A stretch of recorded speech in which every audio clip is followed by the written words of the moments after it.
제주 갔을 때입니다. 이제 월요일 날 가서 저녁에 이기풍 선교 기념관에서 예배를 진하게 하고 저녁도 진하게 먹고 저희가 이제 숙소 체크인을 했어요. 근데 보통 숙소라고 하면은 뭐 3시 이후 이렇게 체크인들을 하죠. 보통은 체크인을 먼저 하고 짐을 풀고 이제 그 뒤에 여행의 여정들을 시작을 하는데 저희 코스가 그러지를 못했어요. 제주 공항에서 시작을 해서 바로 그 선교 기념관을 가야 저희가 예배를 할 수 있는 상황이어서 도착하자마자 예배하고 그리고 또 도착하자마자 뭐 하고 하다 보니까 체크인 시간이 너무 늦어진 거예요. 근데 저희가 한 10시쯤 밤 10시쯤 체크인을 하게 됐습니다. 그래서 사장님이 먼저 연락을 주셨고 저희가 이렇게 답변을 드렸어요. 저희가 이때쯤 갈 것 같습니다 라고 했는데 실제로는 그보다 더 늦어졌어요. 거의 제 기억에 한 12시 다 됐던 것 같아요. 11시 반, 뭐 12시 뭐 이렇게. 그래서 이제 직원들은 다 퇴근을 하고 사장님이 혼자 거기를 지키고 계셨어요. 그래서 저희가 도착해서 전화를 드렸더니 제 느낌상 주무시다가 나오신 것 같아요. 그래서 조금 짜증이 이제 난 목소리로 많이 늦으셨네요 이러면서 이렇게 나오신 거예요. 여자 사장님이셨는데 죄송한 마음에 이제 뭐 이렇게 굽신굽신 거리면서 나름 저희가 뭐 이렇게 좀 했는데 늦었습니다 이렇게 하면서 잘 부탁드립니다 했는데 이제 그 퉁명스러운 반응 있잖아요. 이렇게 탐탁치 않은 담배 안 되는 거 아시죠? 이러면서 이렇게 막 이렇게 얘기하시는 거예요. 그래서 예 그러면서 이제 막 얘기를 했어요. 그런데 뒤에 이제 청년들이 한 수두룩 빽빽 하니까 이제 물어보시는 거예요. 다 이제 체크인 과정이 끝난 다음에 어디서 왔어요? 이러는 거예요. 그러니까 저희 서울에서 왔습니다 이렇게 했어요. 서울 어디? 이러는 거예요. 그래서 제가 중랑구에 있는 하면서 뒤에 붙였어요. 교회에서 왔습니다. 중랑구에 있는 교회에서 왔습니다 라고 붙이고 교회에서 왔기 때문에 저희는 술도 안 먹고 담배도 안 피고 깨끗하게 쓰고 그러고 갈 거예요 이렇게 좀 이렇게 좋게 말씀드렸어요. 근데 이제 그분이 제가 말하는데 알지 나도 성가대 했어 이렇게 얘기하시는 거예요. 그러면서 자기가 성가대 했다 뭐 이렇게 얘기하면서 이야기를 꺼내시는데 서울에서 살다가 이제 제주도를 가셔서 이제 사업을 하시는 그런 분이시더라고요. 근데 서울 구로동에 살았다는 거예요. 여러분들 아시겠지만 제가 구로동 출신이잖아요. 그래서 제가 이제 눈이 반짝반짝거리면서 구로동 어디요? 막 이렇게 물어봤죠. 근데 진짜 구로동이더라고요. 저희 집 바로 옆 동네예요. 막 얘기를 하는데 제가 신나고 막 이렇게 얘기를 했어요. 그런데 이분은 진짜 찐이에요. 왜냐면은 여러분들 그런 표현 들어봤는지 모르겠는데 그 예전에는 뭐 구로 1동, 2동, 3동 이렇게 있었는데 본동이라고 있었어요. 본동 아시나요? 그 구로 본동이 있었는데 구로 본동이 이제 구청이 속해 있는 가장 센터에 있는 그 동네예요. 근데 그분이 구로 본동 사셨더라고요. 그래서 구로 본동이라는 표현을 되게 오랜만에 들은 거예요. 그래서 제가 구로 본동에 있는 교회를 다녔다 이런 얘기하다가 그분이 갑자기 그 표현을 썼어요. 자기 집이 구로 본동에 있는 큰 시장 옆에 살았대요. 큰 시장. 약간 그 지금으로 치면 저기 뭐 동부시장 같은 그 정도 규모의 시장인데 제가 어릴 때는 어르신들이 다 그걸 큰 시장이라고 불렀어요. 지금은 구로시장이라고 부르는데 예전에는 뭐 시장에 이름이 딱히 안 붙어 있는 그냥 자연스럽게 형성되어 있는 시장들이다 보니까 그냥 동네 시장 다 시장인데 좀 크게 있으면 큰 시장이었어요. 동네 사람들이 큰 시장 간다 하면 다 거기에 가는 거였거든요. 근데 그분이 큰 시장이라는 단어를 쓰는 거예요. 제가 머릿속에 큰 시장이라는 단어가 거의 한 20년 만에 처음으로 이제 듣는. 왜냐면 제가 중학교 1학년 때 이제 그 동네를 떠나서 이사를 갔기 때문에 98년도에 이사를 갔거든요. 그러니까 거의 한 20년 넘었나? 뭐 하여튼 그 정도 기간 동안 큰 시장이라는 단어를 들어본 적이 없어요. 근데 큰 시장이라는 단어를 딱 듣는 순간 저분과 나는 그냥 동향이에요. 그리고 저분이 하는 얘기는 다 진짜야. 와 진짜 저분 거기 살았구나 하면서 막 이제 수다를 떨었습니다. 그래서 어느 정도 이제 기쁘게 해드리고 저희도 이제 체크인하고 그날 하루를 무사히 마감했어요. 그리고 이제 자매들 숙소여가지고 제가 형제들 차에 태우고 이렇게 돌아와서 곰곰이 좀 생각을 했는데 그분 이제 그 이야기들이 좀 머릿속에 되뇌이더라고요. 그래서 제가 옆에 앉아있는 형제들한테 와, 나 큰 시장이라는 단어 진짜 너무 오랜만에 들었다. 나 지금 구로 본동이라는 단어도 너무 나한테는 추억의 단어다 이러면서 막 옛날 이야기들을 막 이렇게 했어요. 근데 들은 척도 안 하더라고요. 저 혼자 이제 감상에 젖어서 막 했어요. 그리고 나서 서울에 돌아와서 제가 조금 다시 그분을 좀 떠올리다가 그런 생각이 문득 드는 거예요. 저는 그분을 동네에서 만난 적도 없거든요. 근데 제가 내적 친밀감이 확 생긴 이유 단어 2개예요. 구로 본동과 큰 시장. 그걸 딱 듣는 순간 저 사람 진짜다. 진짜 거기 사람이구나. 그 진짜 내가 어릴 적 살았던 그 동네에 사셨던 분이구나. 그런 막 마음이 확 들었어요. 실제로 본 적이 없는데. 그래서 그런 생각이 들더라고요. 직접 경험을 한 사람의 이야기들은 달라요. 여러분 그거 아세요? 진짜로 그걸 경험한 사람들은 그 이야기를 하는데 이야기의 강도가 달라요. 제가 왜 이 말씀을 드리냐면 그리스도인들이 이와 좀 비슷해요. 저 교회 다닙니다. 저 예수를 믿습니다. 라고 말을 하는데 예수를 진짜로 직접 경험한 사람들의 이야기와 예수를 그냥 수박 겉핥기식으로 혹은 머릿속으로 혹은 부모로부터 물려받은 그런 신앙을 갖고 있는 사람들의 이야기는 다르다라는 거예요. 여러분들 구로동, 제가 그래서 오늘 오전에 아침에 추억에 젖어가지고 제가 다녔던 초등학교도 막 검색을 하고 막 그 동네도 검색하고 검색을 했어요. 초등학교는 이미 못 알아보겠더라고요. 못 알아봐요. 완전히 다 바뀌었더라고요. 그래서 제가 완전히 옛날이 돼버렸구나 하면서 막 추억팔이를 했는데 이걸 아는 사람들과 그냥 서울에 구로구라는 지역이 있고 거기 안에는 구로동이라는 동네가 있겠지라고 머리로 아는 사람은 다르다는 거예요. 예수도 마찬가지입니다. 예수를 정말로 경험한 사람들과 예수를 알고 있는 사람들은 달라요. 예수를 경험한 사람들의 이야기도 그들만의 이야기가 될 수 있어요. 그리고 예수를 알고 있는 사람들도 그들만의 이야기가 될 수 있습니다. 여러분들은 과연 어디에 속해 있는 사람인가? 그리고 저는 어디에 속해 있는 사람인가를 한번 생각해 보고 싶었어요. 여러분들은 정말로 예수를 직접 경험한 사람들의 이야기를 공감하고 혹은 그 이야기를 할 수 있는 존재인가? 아니면 누가 예수를 믿었더니 이런 일이 생겼다더라, 성경을 보니 예수 믿으면 이런 일이 있다더라, 목사님 얘기 들어보니까 예수 믿으면 그렇다더라 라고 카더라를 계속 이야기하는 사람인가? 나는 정말로 예수를 알고 예수를 믿고 그리고 예수를 지금 오늘도 계속 경험하고 있는 사람인가? 이걸 한번 돌이켜보고 싶다라는 마음이 들었어요. 그래서 제가 원래 이번 9월 하반기를 시작하며 여러분들과 나누고 싶은 이야기들이 좀 있었는데 잠시 접고 제가 고민을 했습니다. 예수를 정말로 믿은 사람, 경험한 사람들의 정체성이 뭘까? 고민을 해봤는데 성경은 그런 사람들의 정체성을 이렇게 이야기하더라고요. 사랑하는 사람들. 예수를 믿는 사람들은 모두가 사랑받는 사람들이에요.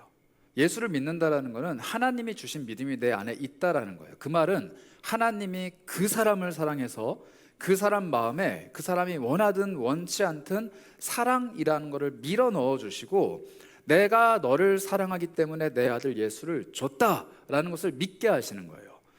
예수를 믿는 모든 사람들은 사랑을 받는 사람입니다. 그런데 예수를 정말 체험한 사람은 조금 바뀌어요. 사랑받는 사람에서 사랑하는 사람으로 바뀝니다. 성경은 이 사랑을 받는 자와 사랑을 하는 자에 대한 명확한 그림을 우리에게 그려줘요. 그게 어디에 많이 나오냐면 요한복음과 요한 1서입니다. 같은 요한이 지은 그 책인데 요한복음은 제가 몇 차례 말씀드렸는데 마태, 마가, 누가복음이 지어진 한참 후에 기록된 성경이에요. 마태, 마가, 누가 이 성경책들은 이미 예수님이 어떤 일을 하셨는지, 그게 어떤 힘을 가지고 있고 어떤 의미를 가지고 있고 그게 우리에게 무엇을 말하는지를 이미 다 얘기했어요. 3번씩이나. 그런데도 불구하고 이 사람들에게 필요한 다른 무언가가 하나가 있었던 거예요. 그게 바로 요한복음의 이야기입니다.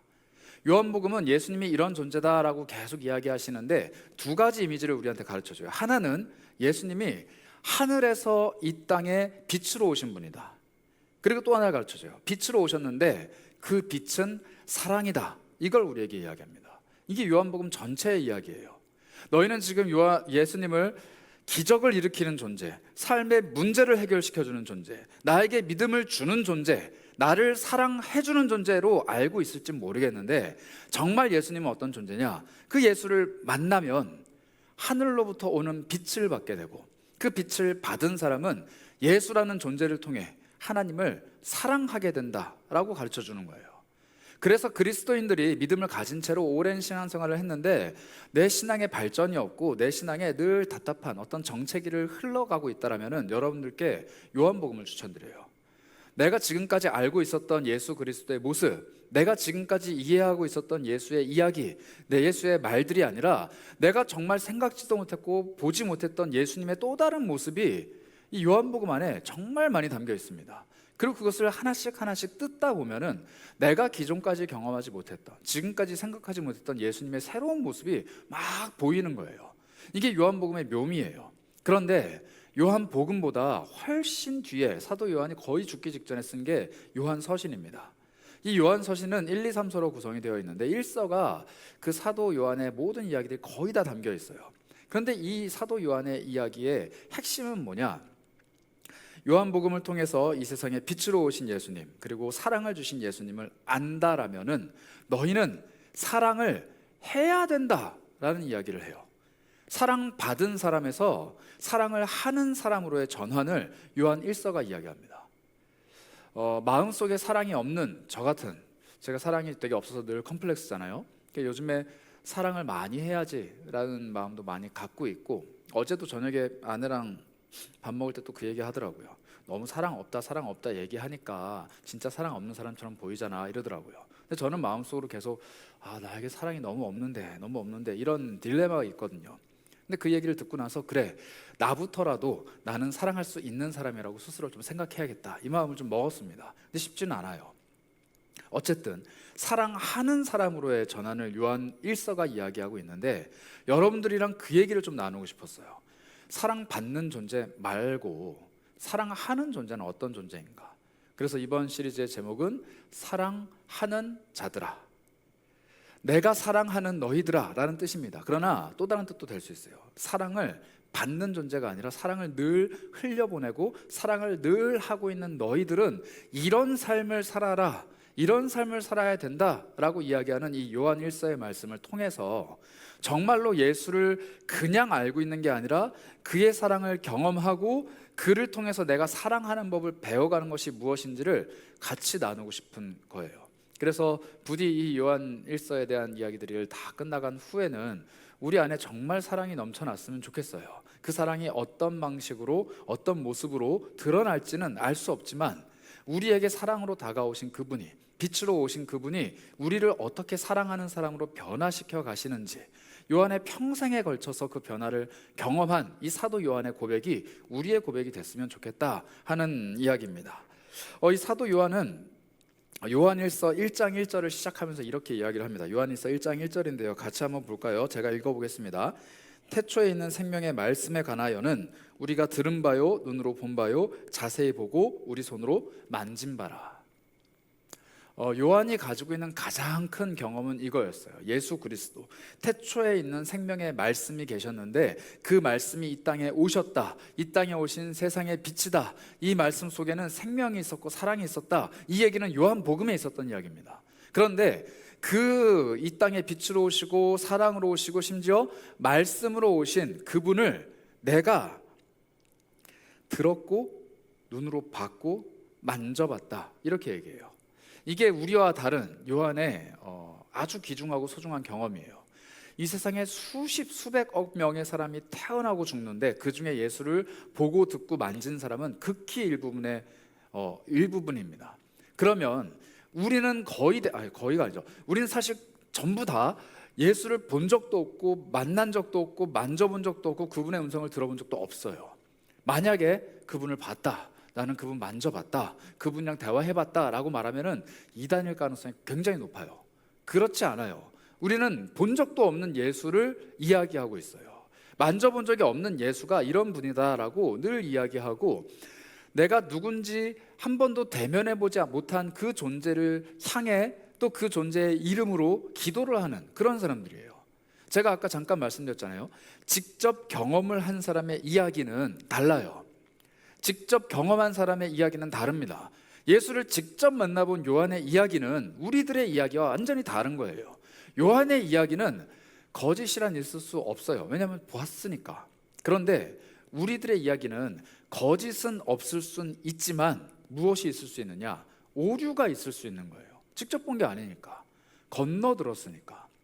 그런데 우리의 이야기가 직접 경험이 될 수 있는 이유를 이 요한이 이야기하기 시작합니다. 우리는 들은 적도 없고 본 적도 없고 만져본 적도 없는 그 예수님. 그러나 요한이 그 예수님을 우리한테 소개를 하는 거예요. 5절이 이렇게 얘기합니다. 우리가 그에게서 듣고 너희에게 전하는 것이 있다. 우리가 그에게서 들었는데 그분, 그 예수님이 너희들, 즉 예수를 보지 못한 너희들에게 전하라고 말씀하신 것이 있다라고 얘기하면서 이런 이야기를 합니다. 하나님은 빛이시다. 그분은 조금도 어두움이 없으시다. 이 얘기를 예수님이 하셨다는 거예요. 하나님은 다양한 방식으로 표현이 됩니다. 하나님은 선하십니다. 하나님 인자하십니다. 하나님은 찬양받기에 합당하십니다. 하나님 좋으신 분입니다. 하나님은 사랑이십니다. 하나님은 무엇이십니다. 많은 이야기를 하는데 요한이 우리에게 하고 싶은 하나님에 대한 하나의 이야기, 하나님은 빛이시라는 거예요. 빛. 그 빛은 어두움이 조금도 없다. 우리에게 이렇게 말씀합니다. 요한은 예수 그리스도를 봤어요. 그리고 그분한테 하나님이 있다라는 것, 그분이 그 자체가 하나님이라는 것, 그분은 하나님의 아들이라는 것, 그걸 다 봤습니다. 그런데 그분에 대해서 어마어마하게 할 이야기들이 많은데 그분이 요한을 통해서 우리에게 말해 달라라고 부탁하신 한 가지가 뭐냐면 나의 아버지 하나님은 빛이시다. 어둠이 조금도 없으시다. 이 말이래요. 하나님이 빛이시다는 거. 어제 아마 토온세 오신 우리 청년 리더들은 들으셨을 텐데 하나님이 세상에 빛으로 오셨을 때 그리고 하나님이 우리를 세상의 소금으로 부르셨을 때 그 빛은 사람들을 상하게 하지 않습니다. 상하게 하지 않아요. 빛은 적당한 빛은 우리에게 유익함을 주기는 하는데 빛이 강해지면 강해질수록 어둠이 없으면 없을수록 그 빛은 마주하고 있는 대상을 상하게 만들어요. 강한 빛은 우리의 눈을 상하게 만들고 더 강한 빛은 온도를 통해서 우리의 몸을 상하게 만들고 빛이라는 건 그런 존재예요. 워낙에 강력하기 때문에. 그런데 태양보다 훨씬 더 밝으시고 어둠이란 조금도 없으신 그 하나님이 우리에게 오시면 우리의 존재는 상할 수밖에 없는 존재인데 우리를 전혀 상하게 하시지 않는다라고 토론회 때 우리 담임선생님이 말씀하시더라고요.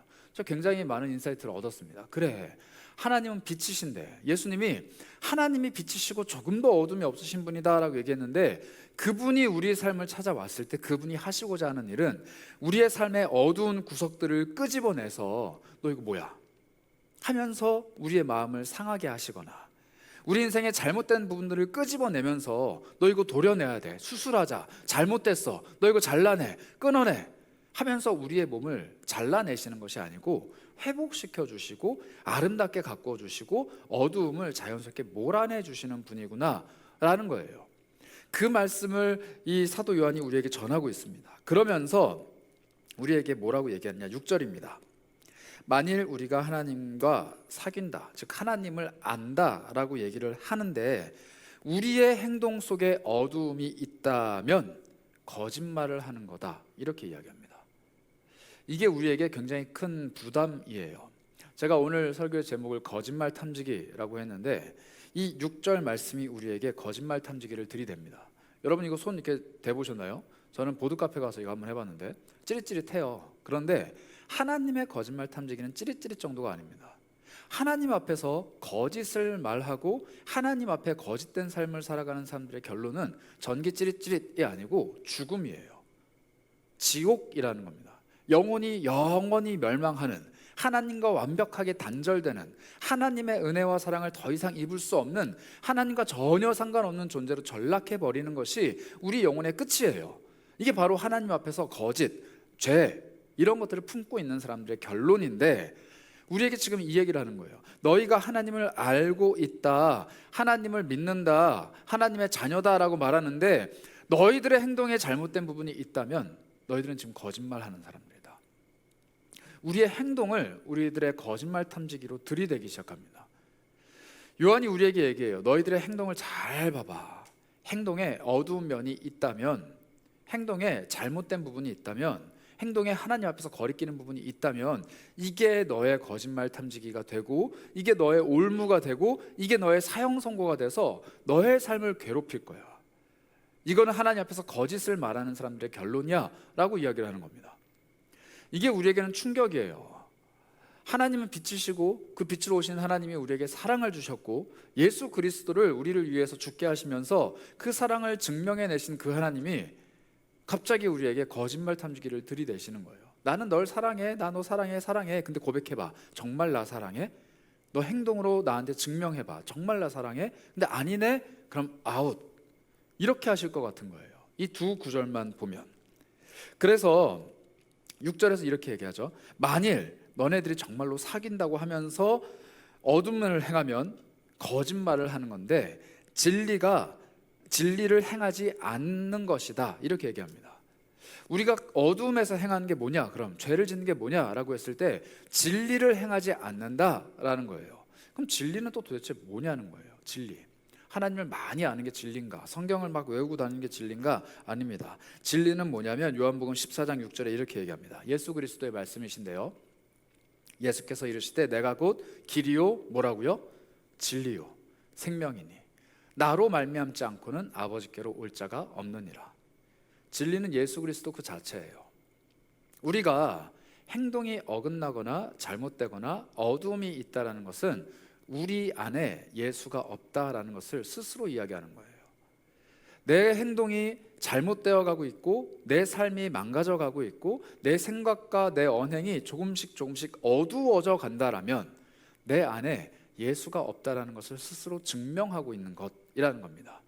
진리를 행하지 않는다라는 것은 예수와 함께 행동하지 않는다라는 뜻이죠. 그래서 8절도 우리한테 이렇게 얘기해요. 만일 우리가 죄가 없다라고 말을 해요. 나 예수를 믿었기 때문에 이제 죄가 없어, 내 죄 다 용서받았어 라고 얘기를 하는데 그래도 스스로 속이는 자다. 왜냐하면 진리가 그 속에 없기 때문이다. 죄가 없다고 말하면 안 된다는 거예요. 정말로 예수를 품고 사는 사람은 나는 죄 용서를 받았어 라고 말하면 안 된다라고 얘기를 합니다. 왜냐하면 우리가 스스로를 알아요. 내가 예수를 믿어도 내가 예수와 동행하지 않는 걸 안다라는 거예요. 그래서 예수를 믿기 때문에 나는 더 이상 죄가 없어 라고 말하는 그 모든 게 거짓말이고 진리를 말하지 않는다라는 얘기입니다. 이게 모순이에요. 나의 죄를 구원해 주시는 예수님이 내 곁에 계시고 그 예수님이 나를 다 용서하셨다라고 선언하셨는데 나는 예수님이 곁에 계심에도 불구하고 제 죄를 다 용서해 주셨군요 라고 말을 할 수 없다는 거예요. 그게 그리스도인들의 삶이라는 거예요. 왜냐하면 이 이야기는 우리가 마지막 때에 하나님 앞에서 할 수 있는 이야기이기 때문입니다. 이 땅을 살아가는 동안 죄를 짓잖아요. 뭐 다 죄 짓잖아요. 뭐 아닌 척 그래요. 짓잖아요. 다. 저도 지어요. 다 짓는데 마치 우리가 예수 때문에 죄를 안 짓는 사람인 것처럼, 예수 때문에 죄에 더 이상 영향을 안 받는 사람인 것처럼, 예수 때문에 멀쩡한 사람인 것처럼 행동하는 그 모든 것들이 거짓이라는 거예요. 이 말은 우리에게 조금 정확하고 쉽게 말씀드리자면 이렇게 얘기하는 것과 똑같습니다. 너 예수 믿는데 정상적으로 사는구나. 그럼 너는 거짓과 모순 덩어리다. 예수를 믿는데 회개하지 않는구나. 그럼 너는 지금 잘못을 범하고 있는 거다. 너 예수를 믿는데 내 행동에서 잘못된 점을 발견 못하고 있구나. 그럼 너는 지금 예수와 동떨어진 사람이다. 이렇게 얘기하는 거예요. 예수라는 존재, 하나님의 빛이 내 곁으로 가까이 오면 가까이 올수록 우리는 뭘 해야 되느냐? 내 죄가 용서받았군요. 근데 왜 나는 여전히 죄인이죠? 이 자세가 나온다는 거예요. 예수님 빛으로 오셨군요. 근데 나는 왜 여전히 어두움이죠? 예수님 날 용서해 주셨군요. 내 곁에 계시군요. 내 삶에 동행해 주시는군요. 나에게 힘 주시는군요. 근데 여전히 왜 나는 이 모양 이 꼴이죠? 이게 우리가 평생 짊어지고 가는 모습이라는 거예요. 사도 요한이 평생을 살면서 인생의 마지막 때에 우리에게 전해주고 싶었던 이야기가 바로 그겁니다. 예수를 아무리 믿어도 너희는 평생 죄 짓고 살 거야. 예수를 아무리 믿어도 너희는 평생 고민할 거야. 예수를 아무리 믿어도 너희는 평생 삶의 어두운 면 때문에 고민할 거야. 괴로울 거야. 그런데 그게 사랑받는 사람의 삶이고 그걸 이겨나가는 게 사랑하는 사람의 삶이야. 이걸 얘기해 주고 싶은 거예요. 그래서 우리에게 계속 설명합니다. 만일 너희에게 이런 일이 있으면 아니야, 이거야. 만일 너네들한테 이런 일이 있으면 이것도 아니야, 이거야 라고 설명을 하고 있는 거예요. 예수님께서 그런 설명을 하셨는데요. 요한복음 14장 8절 한번 보실까요?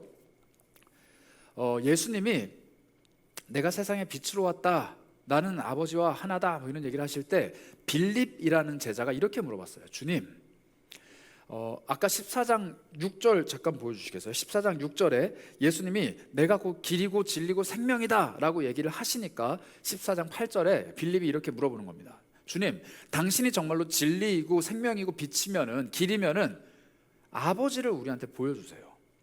당신이 하나님께로 갈 수 있는 길이라면서요. 진리는 하나님밖에 없는데 당신이 진리라면서요.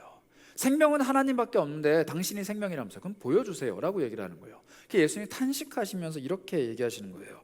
요한복음 14장 9절인데요 예수께서 이렇게 말씀하십니다. 빌립아, 내가 이렇게 오랫동안 너희와 함께 있었는데 너는 왜 나를 알지 못하냐?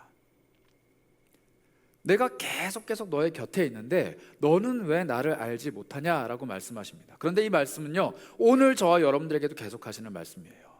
선재야, 너의 평생을 내가 옆에서 계속 같이 가는데 너는 왜 여전히 빛을 모르고 어두운 행동을 하니? 내가 너를 계속 용서하고 너를 사랑하고 너를 계속 끔찍하게 아끼는데 그 마음이 아니라 왜 계속 자꾸 세상으로 가니? 왜 자꾸 악을 행하니? 왜 자꾸 너의 본 모습대로 돌아가니? 내가 너와 오랫동안 같이 있었는데 너는 왜 아직도 모르니? 라고 말씀을 하시는 게 예수님의 음성이라는 거예요. 이 이야기를 하신 후에 빌립에게 이어서 이렇게 말씀을 하십니다. 9절 뒷부분인데요, 나를 본 자는 아버지도 보았다. 그런데 어찌해서 나한테 아버지를 보여달라고 재촉하느냐? 그리고 이어서 예수님이 이렇게 우리에게 약속을 하시는데 여러분은 꼼꼼하게 잘 보세요. 나를 본 사람은 아버지를 봤다라고 말씀하신 후에 요한복음 14장 11절부터 이렇게 말씀을 하십니다. 내가 아버지 안에 거하고 아버지께서 내 안에 계심을 믿어라. 그거 안 믿겨지면은 내가 행동하는 일로 나를 믿어라. 이렇게 얘기하세요. 내가 말하는 거 말고 내 행동을 보고 믿어라 라고 말씀하시는 거예요. 12절, 내가 진실로 너희에게 이르노니 나를 믿는 자는 내가 하는 일을 그도 할 것이다. 행동에 대해서 계속 얘기하시죠. 그리고 그보다 더 큰 일도 한다. 왜냐하면 나는 아버지께로 가까이 가기 때문이라. 이렇게 얘기하십니다. 이거 잠깐 띄워주세요. 예수님은 하나님께로 가는 분이에요. 그 길을 아는 분이고 빛을 아는 분이에요. 그런데 그분과 같이 걸어가는 사람은 그분을 믿는 사람인데 그분을 믿는 사람은 행동이 다르다라고 얘기합니다. 왜냐하면 내가 아버지께로 가기 때문에 나와 같이 가는 사람은 내가 하는 일을 할 거고 나보다 더 큰 일도 할 거다. 이렇게 말씀하십니다. 이 말이 좀 어려우면 그 다음 구절 한번 봅시다. 13절인데요. 너희가 내 이름으로 무엇을 구하든지 내가 행하리니 이는 아버지로 하여금 아들로 말미암아 영광을 받으시게 하려 함이라. 기도에 대해서 이야기하십니다. 여러분 좀 흐름이 이해가 되시나요? 나는 진리야 라고 말씀하신 예수님, 진리가 뭔데요? 보여주세요. 내가 하는 행동을 봐봐. 너희 더 큰 일을 할 거야. 그게 뭔데요? 기도야 라고 답을 하시는 거예요. 우리가 예수를 믿고 예수께서 곁에 계시고 예수와 동행하는 사람이라고 하는데 우리의 행동과 생각과 삶이 여전히 어둠 속에 거하고 있다고 했잖아요. 이 모든 일들을 이겨나가는 방법으로 우리에게 뭘 주셨느냐? 기도를 주셨다는 거예요. 기도는 소원 성취의 도구가 아닙니다. 기도는 꿈의 실현이 아니에요. 기도는 삶의 문제를 해결해내는 돌파구가 아니에요. 기도는 뭐냐면 내 곁에 계신 예수님이 정말 예수님이구나. 그리고 내가 걸어가는 길이 아니라 예수께서 걸어가시는 길로 방향을 전환해서 같이 걸어가는 방법, 이게 기도라는 거예요. 우리에게 조금 더 높은 수준의 기도를 예수님이 말씀하시는 겁니다. 내가 하는 일을 너희가 할 것이고 그것보다 더 큰 일을 할 것인데 그 일은 늘 아버지께로 향하는 일이다. 그리고 그 일을 하기 위해서 너희는 기도라는 걸 할 수 있게 된다라고 말씀하십니다. 그리고 나서 요한복음 11장 14절에 이렇게 말씀을 하세요. 내 이름으로 무엇이든지 내게 구하면 내가 행하리라. 예수님의 약속이에요. 내 이름으로, 예수님의 이름으로 기도합니다 라고 구하면 내가 뭐든지 다 해줄게 라고 약속하시는데 전제가 있죠. 뭔가요? 아까 예수님이 말씀하셨던 나를 믿고 내가 걸어가는 길을 걷고 내가 향해 가는 아버지로 너희들도 갈 때 너희가 기도하면 나는 이 일을 위해서는 뭐든지 너희에게 다 해주겠다, 이 말씀을 하시는 거예요. 우리의 기도가 응답받는 비결, 우리의 기도가 능력으로 나타나는 비결이 여기 있습니다. 내가 원하는 걸 막 얘기하는데 예수님이 오케이, 이게 능력이 아니에요. 예수님이 원하시는 것을 내가 기도할 때 예수님이 그것을 이루기 위해서 모든 것들을 다 주시는 게 기도입니다. 내가 가고자 하는 방향대로 예수님의 멱살을 잡고 끌고 가기 위해서 예수님 쫓아오세요, 쫓아오세요 강건하는 것이 기도가 아니고, 예수님 어디로 가실 거예요? 나 그 길에 발 맞추기 원합니다. 예수님 무슨 일을 하실 거예요? 나 그것보다 더 큰 일을 하기 원합니다. 예수님 어디에 계세요? 나 거기에 있기 원합니다. 이 마음으로 하는 게 기도라는 거예요. 그러면 기도하는 사람들의 삶은 사실 무계획으로 바뀝니다. 계획이 없어요. 기도하는 사람의 삶은 계획이 없어지는 거예요. 왜냐하면 계획은 누가 세우니까요? 하나님이. 그 계획을 갖고 계신 하나님이 이미 세우셨어요. 우린 이걸 섭리라고 부릅니다. 내 인생에 완벽한 계획을 갖고 계시다면서요. 여러분 고백하잖아요. 하나님이 내 인생에 가장 좋은 계획 갖고 계시고, 하나님이 내 인생에 가장 큰 것을 준비하고 계시고, 하나님이 나한테 모든 걸 다 주실 수 있다 고백하잖아요. 근데 그걸 알아가는 과정이 기도라는 것이고, 그 기도를 할 때 우리는 그 하나님께로 가시는 예수님과 동행할 수 있다는 거예요. 그래서 기도하는 사람은 목표점이 없어요. 계획도 없습니다. 그냥 하나님만 바랄 뿐이에요. 하나님, 내 앞에 이런 길을 주셨는데 내가 생각했을 때는 이게 이거 같아요. 이게 맞나요? 틀리나요? 예스 아니면 노로 대답해 보세요. 이건 기도 아니에요. 기도는 하나님, 내 앞에 길이 없네요. 그러면 하나님이 만들어 놓으신 길이 있겠죠. 그럼 그 길로 가게 해주세요. 이게 기도예요. 기도는 하나님, 나는 이걸 정말 원하는데 이거 안 주실 거면 하나님 원하는 걸 주세요. 이게 기도 아니에요. 기도는 뭐냐면 하나님, 난 아무것도 원하지 않아요. 그냥 하나님이 주시는 대로 누리면서 살고 싶습니다. 이게 기도예요. 하나님, 이런 문제 있는데 이 문제를 빨리 끝내주셔야 됩니다. 나 괴로워요. 이건 기도 아니에요. 물론 기도인데 예수님이 말씀하시는 기도가 아니라는 거예요. 예수님이 말씀하시는 내가 뭐든지 다 응답할게 라고 보장해 주시는 그 기도는 하나님, 이 문제가 끝나든 안 끝나든 상관이 없고 하나님이 지금 날 어디로 끌고 가시는지 그게 중요합니다. 이게 예수님이 무조건 응답하시는 기도라는 거예요. 그래서 우리가 예수 안에서 사랑받고 예수를 사랑하는 사람으로 변해가는 첫 번째 비결은 기도입니다. 근데 그 기도는 무턱대고 무릎 꿇고 앉아서 하는 기도가 아니고, 하나님, 내 인생의 모든 계획을 닫습니다. 내 인생의 모든 길을 막습니다. 내 인생에 갖고 있는 수많은 것들을 다 내려놓습니다. 오직 예수만 붙잡기를 원합니다 라고 고백할 수 있는 그 기도가 내 인생이 정말로 하나님만 사랑하는, 예수 그리스도만 사랑하는 사람으로 변해가는 과정의 첫 번째 비결이라는 겁니다. 그래서 여러분들 그런 기도를 좀 시작하셨으면 좋겠어요. 이제 많은 기도의 제목들이 여러분들 삶에 떨어질 겁니다. 학교를 준비하고 있는 사람들은 사실 목표하고 있는 학교들이 있을 것이고, 뭐 취업을 준비하거나 결혼을 준비하거나 그 다음에 삶의 여러 가지 스텝들을 준비하는 과정에서 기도해야죠. 그런데 내가 할 수 있는 것들을 다 하고 계획도 다 세워보고, 그리고 나서 하나님 앞에 이거 있고 저거 있고 저거 있고 나한테 선택지가 이렇게 있는데요, 하나님 도와주세요, 이런 기도 말고, A, B, C, D가 아니라 하나님 하실 수 있으면 E도 F도 좀 주세요, 이런 기도 말고 모든 것 이전에 하나님께 먼저 길을 구하는 기도를 해보셨으면 좋겠어요. 이게 사실 쉽지 않거든요.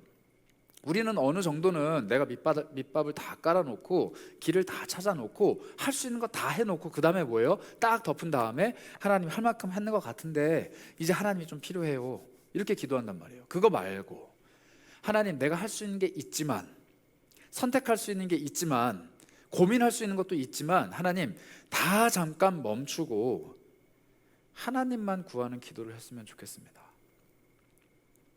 내 인생에 정말 밝은 빛으로 오신 예수께서 비춰주시면 내가 보지 못했던 길들이 보이고, 내 인생에 정말 크신 그 사랑의 주님이 오셔서 그 사랑을 부어주시면 내가 품지 못했던 생각들을 품게 하시고, 내가 꿈꾸지도 못했고 계획하지도 못했던 모든 것들을 알고 계신 하나님이 내 인생에 찾아오시면 내가 예측하지도 못했던 일들을 나에게 펼쳐 보여주실 수 있는데, 나는 왜 그분을 멀리하고 내 곁에 계신 예수님을 멀리하고 여전히 어둠 속에서 헤매고 있느냐라는 거예요. 이 모든 어두움을 밝히시기 위해서 예수님이 곁에 오셨다니까요. 그리고 그분 앞에 가까이 다가가는 기도, 그분과 함께하는 기도를 하면 다 말씀해 주신대요. 뭐든지 다 해주신대요. 내 이름으로 구하는 자에게 내가 모든 걸 다 해준다 말씀하시는 거예요. 전제 조건은 딱 하나, 내 선택, 내 계획, 내 기도가 아니고 예수와 함께하길 원한다라는 그 기도 하나예요. 그 전제 조건을 지켜내면 우리는 정말로 예수님이 인도해 가시는 길들을 발견해낼 수 있습니다. 약속이잖아요. 여러분들 만약에 그게 정말로 확신이 안 되시면은 펼쳐 놓으세요. 요한복음 14장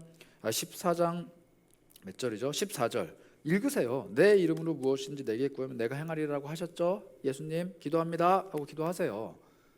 그리고 또 자기 소원 얘기하는 게 아니고 정말로 그 예수님의 말씀에 합당한 기도를 해보시라는 거예요. 이게 우리가 예수께 사랑받고 또 예수를 사랑하는 첫 번째 비결, 기도입니다.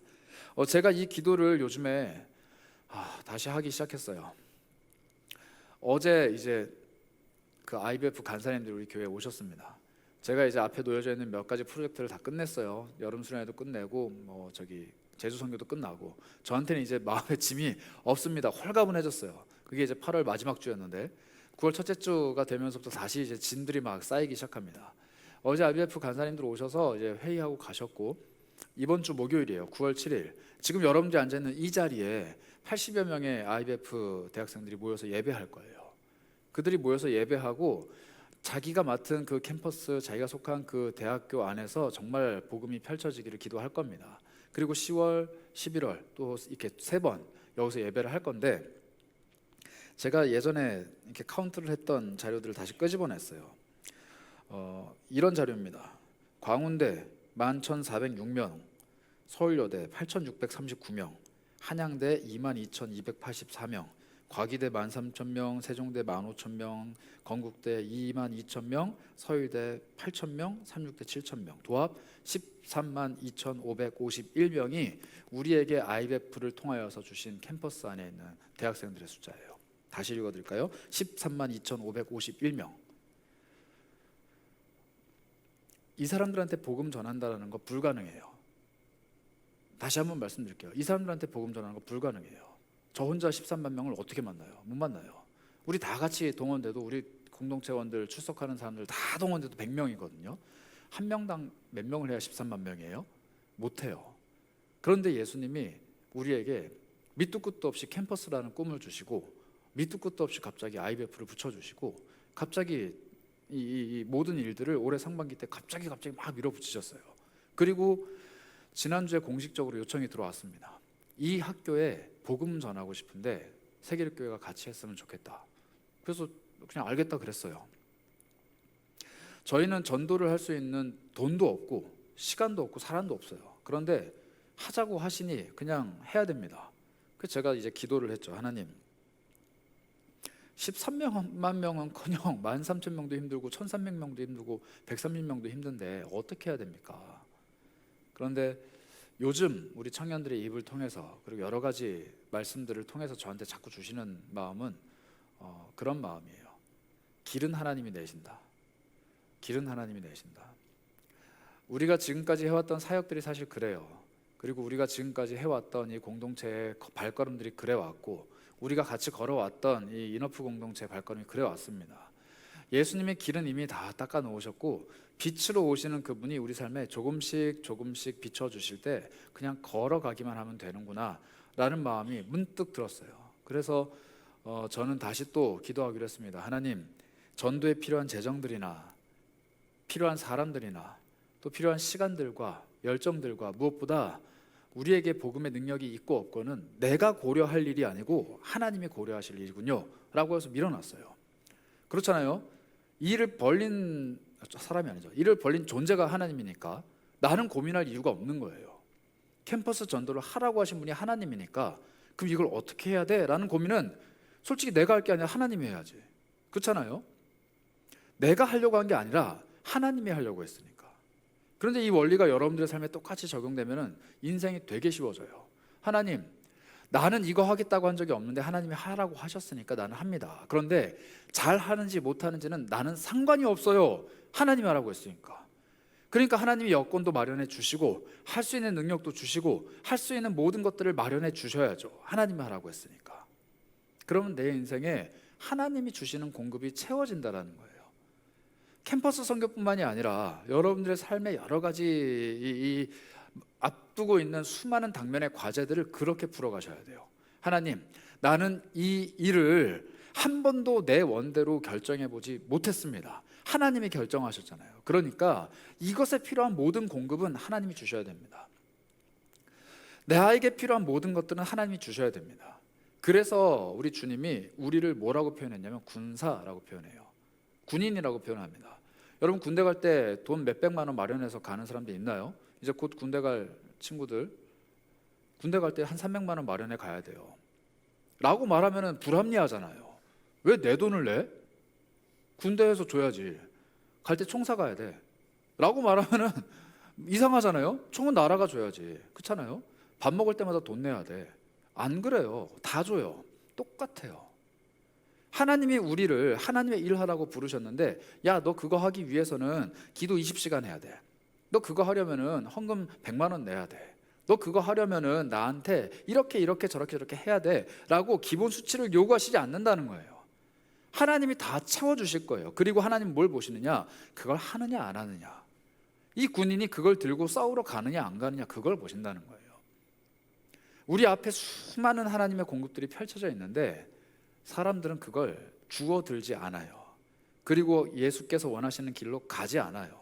제가 말씀드렸잖아요. IBF가 정말 그렇게 애타게 찾는데 도움을 주는 교회가 서울시 이 동구 지역에 있는 그 어떤 교회도 도움을 안 준대요. 난 정말 거짓말인 줄 알았어요. 도움을 달라고 이야기하는데 그래요, 저희가 도울게요 라고 하는 교회가 없대요. 그런데 하나님이 그 얘기를 듣게 하시고 너희가 해라 라고 말씀을 하셨어요. 그래서 해야 돼요. 13만 몇 명? 2551명 모르겠어요.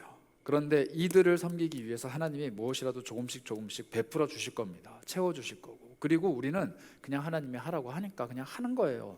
그리고 하다 보면은 하나님이 공급해 주시고 채워 주시고 하나님이 길을 보여 주시는구나. 그런데 그때 하나님이 우리한테 이 삶의 원리를 가르쳐 주시는구나 라는 것을 배우기만 하면 됩니다. 그래서 여러분들께 부탁드려요. 캠퍼스 선교를 위해서 기도를 좀 더 해주세요. 그런데 기도하실 때 그 기도만 하시면 돼요. 하나님, 우리는 못합니다. 하나님은 하실 수 있습니다. 그러니까 하나님이 하세요. 이 기도만 하세요. 여러분들은 그거 하나면 충분해요. 하나님, 캠퍼스 선교를 뭐 때문에 자꾸 우리 공동체에 말씀하시는지는 모르겠는데 우리는 못합니다. 하나님 하라고 했어요. 그러니까 하나님이 하세요. 그런데 하나님이 하실 때 우리가 거기 있고 싶어요. 이 기도만 하세요. 그리고 여러분들 스스로도 그 기도해 보셨으면 좋겠어요. 하나님, 내 인생에 이런 목적과 이런 목표를 주셨는데 나는 못합니다. 하나님이 하세요. 그런데 하나님 하실 때 내가 거기 있었으면 좋겠어요. 굉장히 단순해져요. 하나님, 나는 지금 취업 못할 것 같은데, 나는 이 학교 졸업도 못할 것 같은데, 나는 결혼 못할 것 같은데, 나는 돈도 못 모으고 집도 못 살 것 같은데 나는 못해요. 그런데 하나님 할 수 있다고 하면 하나님 해보세요. 그런데 내가 거기 있었으면 좋겠어요. 그리고 그 모든 것들을 하나님의 계획과 뜻대로 가실 때 나는 그저 예수 그리스도와 동행하기를 계속 구하면서 쫓아가는 사람이 되길 원합니다. 이게 우리의 기도가 가지는 방향성이라는 겁니다. 그런데 예수님이 기도만 말씀하시진 않으세요. 아까 얘기했잖아요. 너희가 기도만 한다고 해서 하나님 앞에서 깨끗하고 밝고 맑은 사람이 아니다. 너희들의 행동이 어두울 수 있다. 그건 거짓말하는 사람이다. 이렇게 얘기하셨어요. 분명히 행동에 대해서 말씀하셨습니다. 여러분들이 밥만 먹으면 죄 지으면서 돌아서서 기도한다고 그 행동이 깨끗해지지 않아요. 회개 기도한다고 해결되는 게 아니라고요. 계속 죄를 반복해서 짓고 있는데 이 죄를 기도로 퉁치는 것은 예수가 원하시는 삶의 방식이 아니라는 겁니다. 그러면 새로운 삶의 방식이 뭐냐? 다시 또 돌아가면 사랑이에요. 사랑. 예수님이 요한복음 13장 34절에 이렇게 말씀을 하셨는데요. 요한복음 13장 34절입니다. 새 계명. 계명은 뭐냐면 지켜야 되는 거예요. 행동입니다. 행동. 새로운 지켜야 되는 행동을 너희에게 주노니 서로 사랑하라. 내가 너희를 사랑한 것 같이 너희도 서로 사랑해라. 이게 예수님이 우리한테 지키라고 말씀하셨던 단 하나의 행동이에요. 예수가 이 땅에 오시기 전에 예수님이 이 땅에 오시기 전에 구약에 있었던 수많은 법들은 우리한테 뭐라고 얘기했냐면, 너희가 이걸 지키면 너희는 하나님의 백성이 될 거고, 그러면 하나님이 너희를 사랑해 주실 거야, 이렇게 얘기했습니다.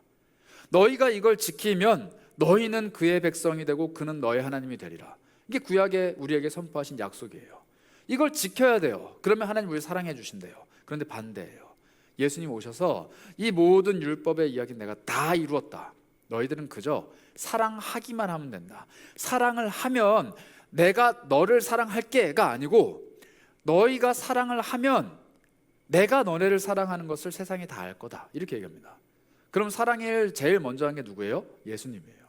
예수님이 우리를 사랑한 것처럼 우리가 서로 사랑하는 거니까. 예수님이 우리를 사랑한 것처럼 우리가 서로 사랑하면 세상이 너희가 제자인 줄 다 안다는 거예요. 이게 우리에게 요구되는 삶의 방식입니다. 그래서 사랑을 받은 사람, 예수님의 사랑을 받은 사람은 아까 말씀드렸다시피 모든 믿는 사람들이에요. 여기 계신 분들 중에 아직 예수 못 믿겠다 하시는 분이 있을지 모르겠지만, 여기 앉아서 예배하는 사람 치고 하나님께 사랑받지 않은 사람이 없을 거예요. 저를 포함해서 모든 사람들이 다 하나님께 사랑받은 사람들입니다. 예수께서 우리를 사랑한 것처럼. 그런데 이 중에 일부만, 사실 전부 다였으면 좋겠지만 이 중에 일부만 그 마음 그대로 다른 사람을 사랑하고 있을 겁니다. 이게 서로 사랑하라는 계명을 지키는 사람이에요. 사랑받는 사람이 아니라 사랑하는 사람. 이 일을 위해서 우리는 기도하는 것이고, 사랑을 위해서 기도할 때 예수님이 모든 것들을 다 채워주시고, 그 사랑을 하기 위해서 나의 필요를 공급해 주신다는 거예요. 그런 기도 해보신 적 있으신 분은 모르겠어요. 나는 이 사람을 사랑하기 위해 돈이 필요해요. 연애 말고 나는 이 죽어가는 영혼을 섬기기 위해서 돈이 필요합니다. 주님, 복음 전하고 싶은데, 이 사람 살려내고 싶은데, 내가 이 사람을 섬길 수 있도록 나에게 돈 좀 주세요. 시간 좀 주세요. 나에게 마음도 주시고 여건도 열어주시고 다 주세요. 그런데 예수님이 그 마음을 외면하신다면 이 말씀이 틀린 말씀이죠. 너희가 서로 사랑해라. 그 사랑을 위해서 구하면 모든 걸 다 채워줄게. 너희가 서로 사랑해라. 서로 사랑하기 위해서 구하면 모든 걸 다 채워줄게. 이게 바로 예수님이 말씀하시는 사랑받는, 그리고 사랑하는 사람의 삶의 방식입니다. 그래서 요한복음 14장 15절은 우리에게 이렇게 이야기합니다. 너희가 나를 사랑하면 나의 계명, 뭐죠? 서로 사랑하라 라고 말했던 나의 계명을 지킬 거야, 이렇게 얘기합니다. 거짓말 탐지기가 여기서 또 나와요. 여러분들, 예수를 믿는데 형제 자매가 싸운다, 예수를 믿는데 가정 안에 불화가 있다, 예수를 믿는데 누군가를 미워한다, 예수를 믿는데 누군가를 계속 끔찍히도 공격하는 마음이 마음속에 있다. 여러분들은 지금 거짓말 탐지기에 올려둔 손에서 계속 빨간불이 뜨고 있는 겁니다. 저와 여러분이 마음속에 사랑이 사라지는 그 순간 우리는 거짓을 말하는 사람이 돼요. 거짓말 탐지기는 계속 찌릿찌릿할 거예요. 그러나 우리는 애써 외면하겠죠. 우리 안에 사랑이 없으면 예수님 분명히 말씀하셨어요. 너희가 계명을 지키지 않으면 나를 안 사랑하는 거야.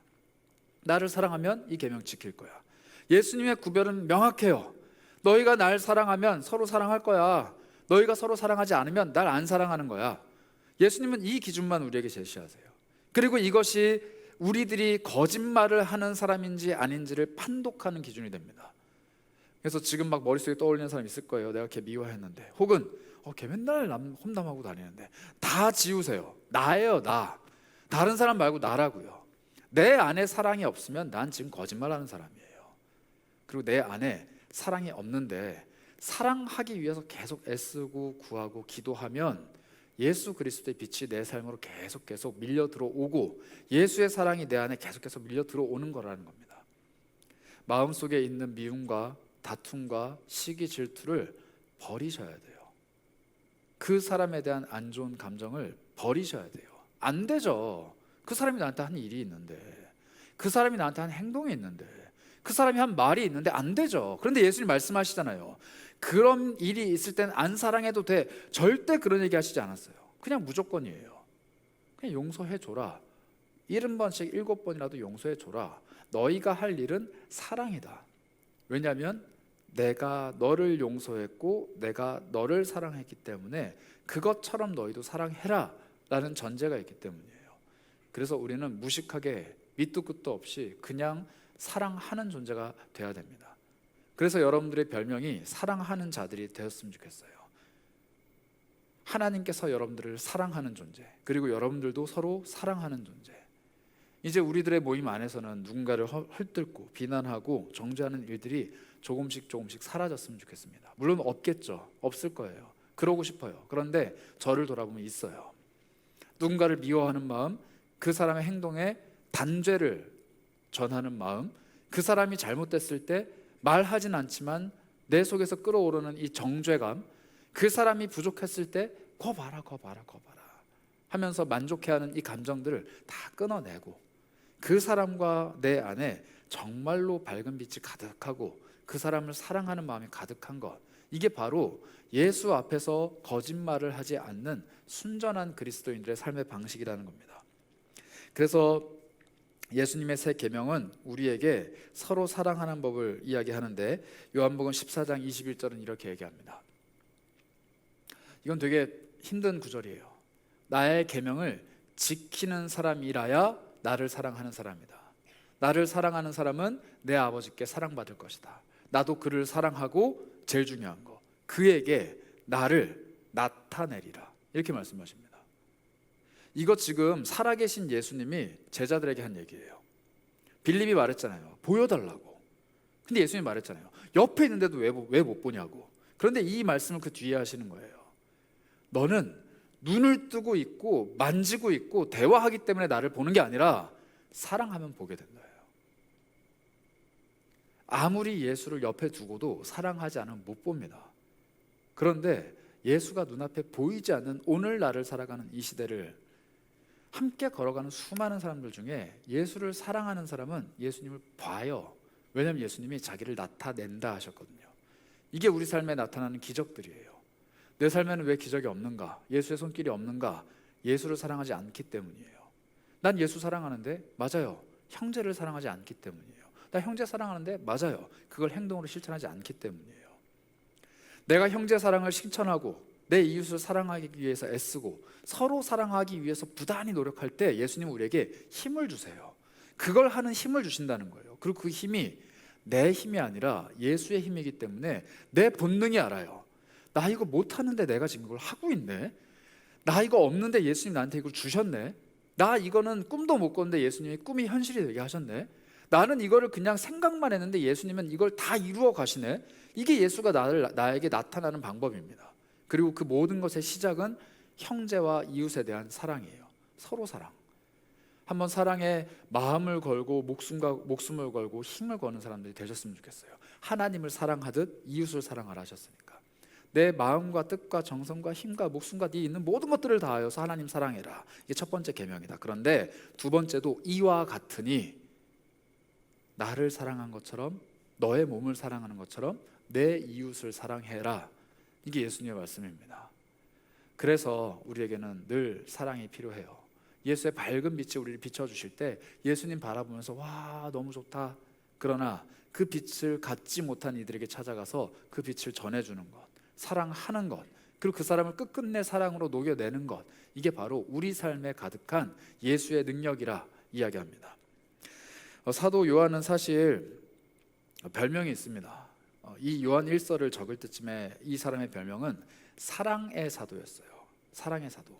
왜냐하면은 이 사람이 거의 이제 90 다 돼가서 이 요한 서신을 적었거든요. 사람들이 물어봐요. 사도 요한이 90세 정도 됐을 때는 이미 그 예수님을 눈으로 봤던 사람들은 거의 다 죽었을 때예요. 그러니까 우리같이 예수님을 직접 보지 않았던 사람들이 와서 물어보는 겁니다. 요한 사도님 이렇게 물어가지고 얘기하겠죠. 예수님 어떤 분이 좀 얘기 좀 해주세요. 성경 안 써니 얘기 좀 해주세요.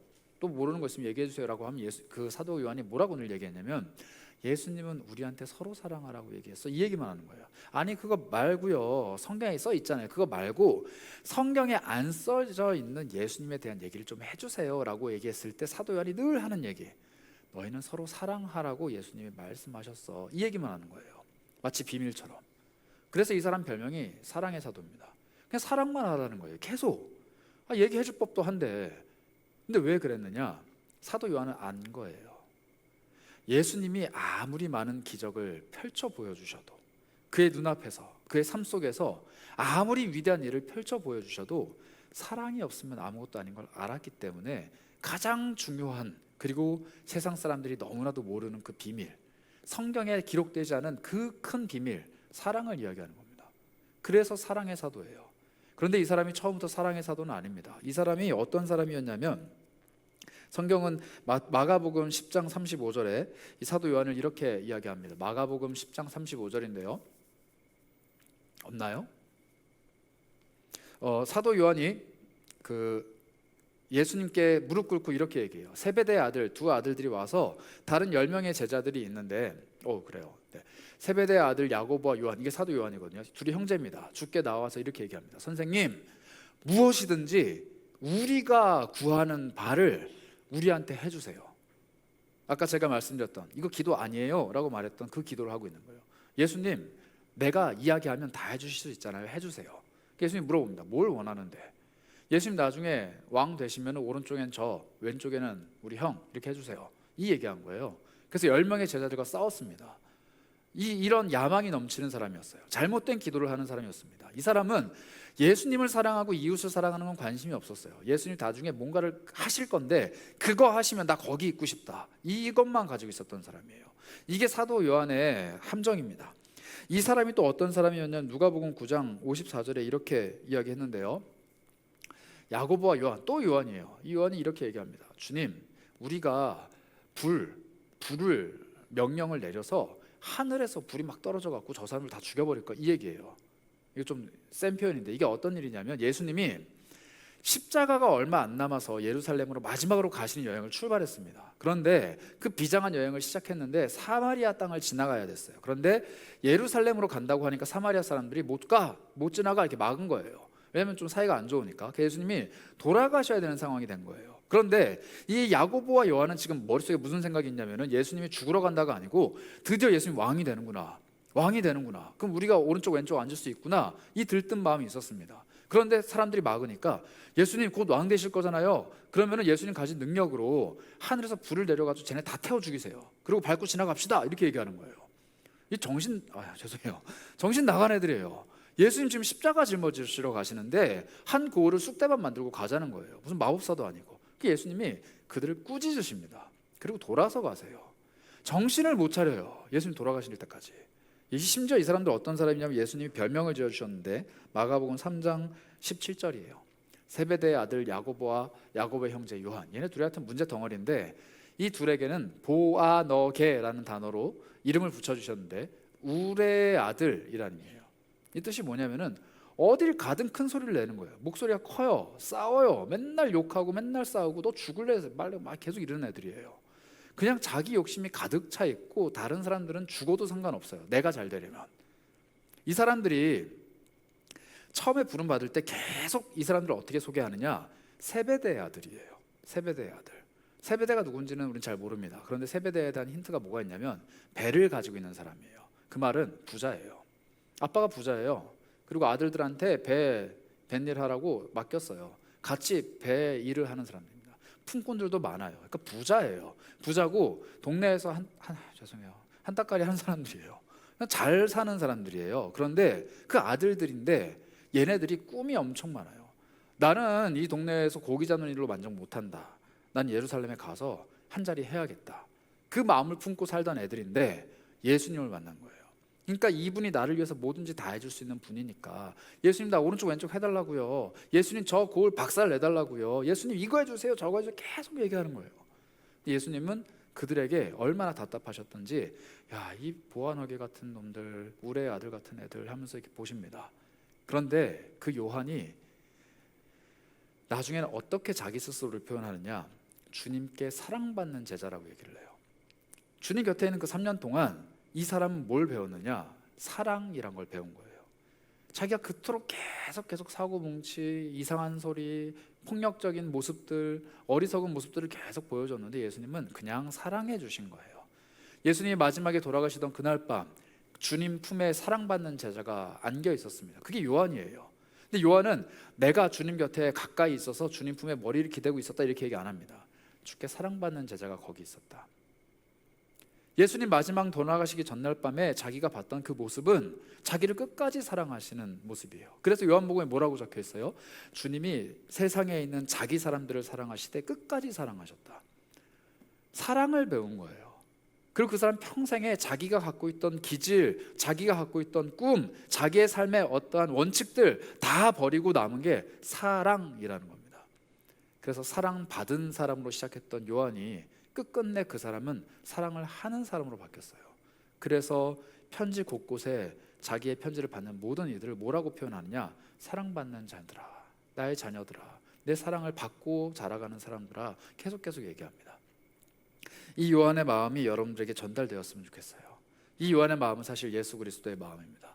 우리가 살아가는 동안에 예수를 곁에 두고도 늘 끊임없이 어두움을 탐닉하고, 예수가 곁에 있음에도 불구하고 다시금 그 죄로 고개를 돌리고, 예수가 곁에 계신데도 불구하고 내가 원하는 일 하겠다고 막 늘어놓고, 예수께서 분명히 다 해주신다고 했는데 내가 원하는 거 해달라고 떼쓰며 기도하고 있는 우리들을 예수님은 그냥 가라 라고 말씀하신 게 아니고, 일리 와라, 사랑해 줄게, 사랑해 줄게, 끝까지 사랑해 줄게.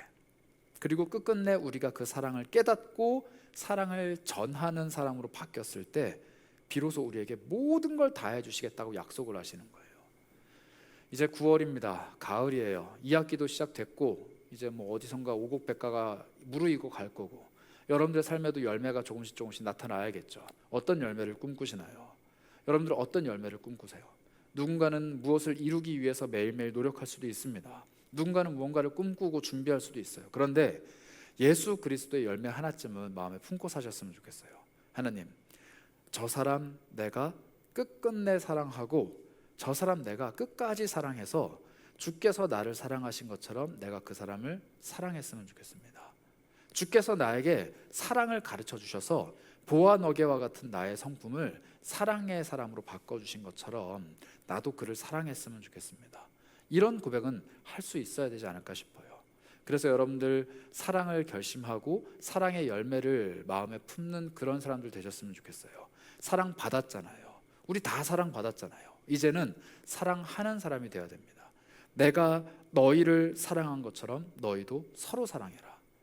우리 여기 앉아있는 이 수십 명의 청년들이 서로 다 똑같이 사랑할 수는 없겠죠. 그러나 한 명 한 명 내가 사랑하는 이들을 더 많이 만들어가는 것, 한 명 한 명 내 삶 속에 내가 사랑하고 끔찍히도 아껴가는 이들을 더 많이 만들어가는 것의 기쁨이 여러분들 삶에 있으셨으면 좋겠어요.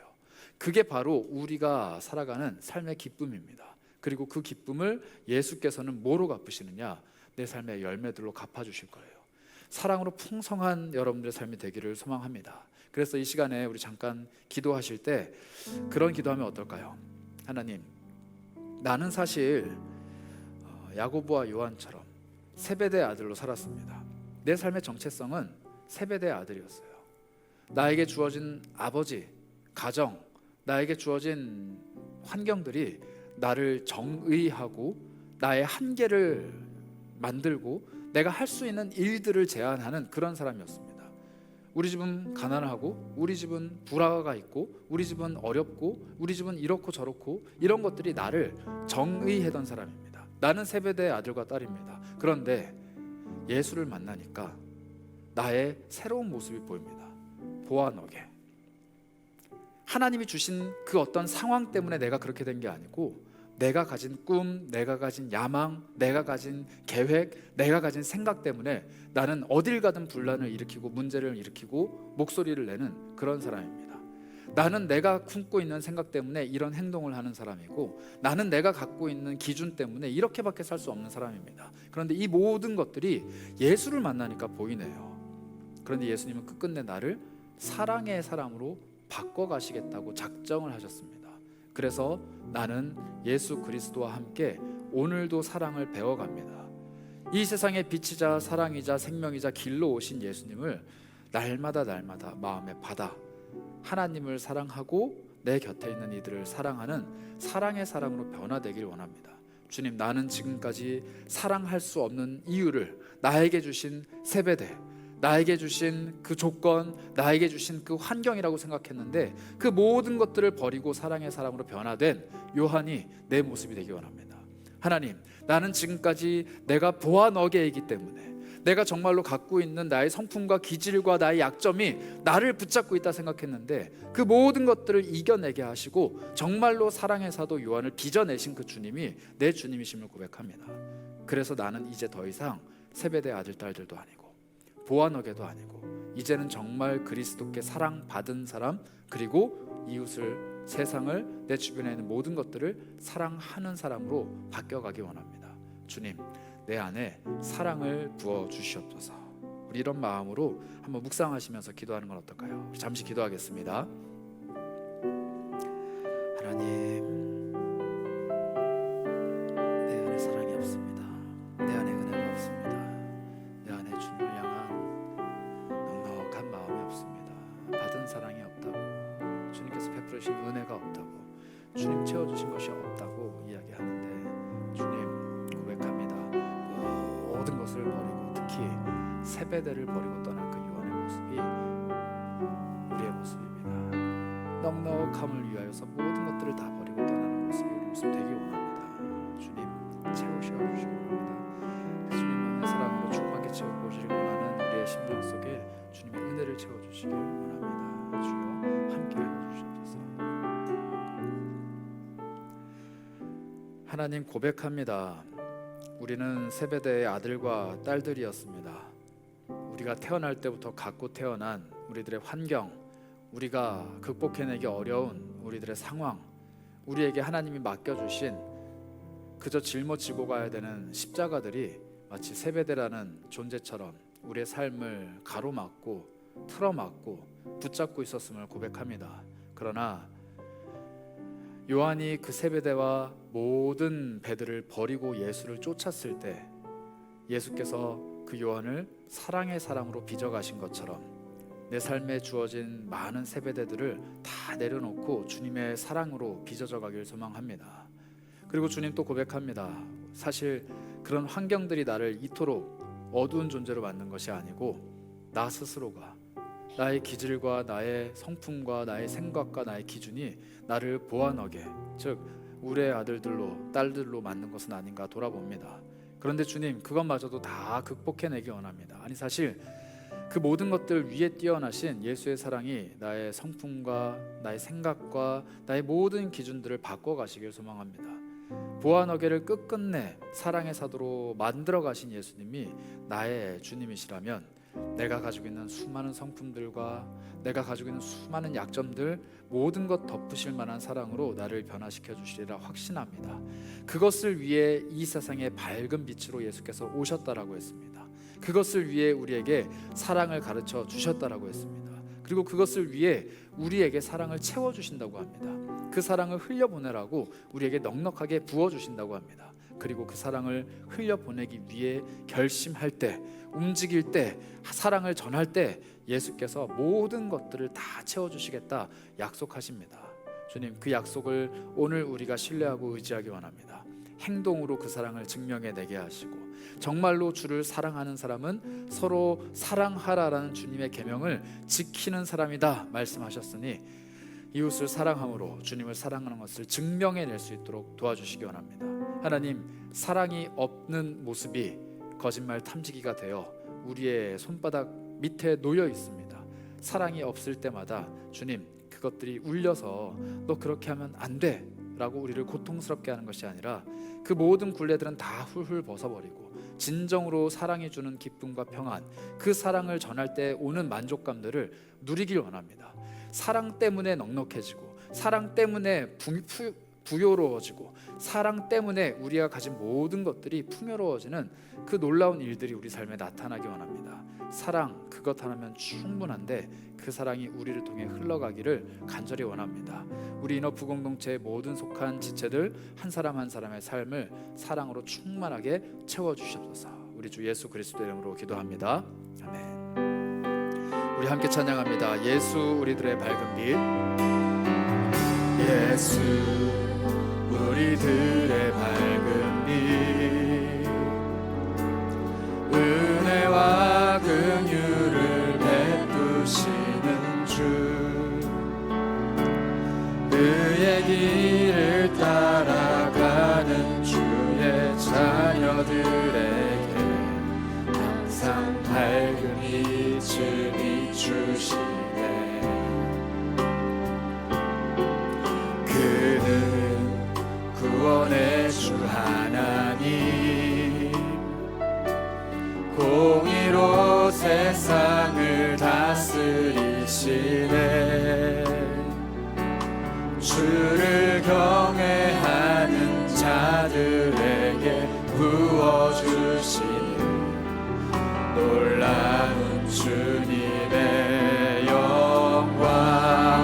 하늘에서 찬란하게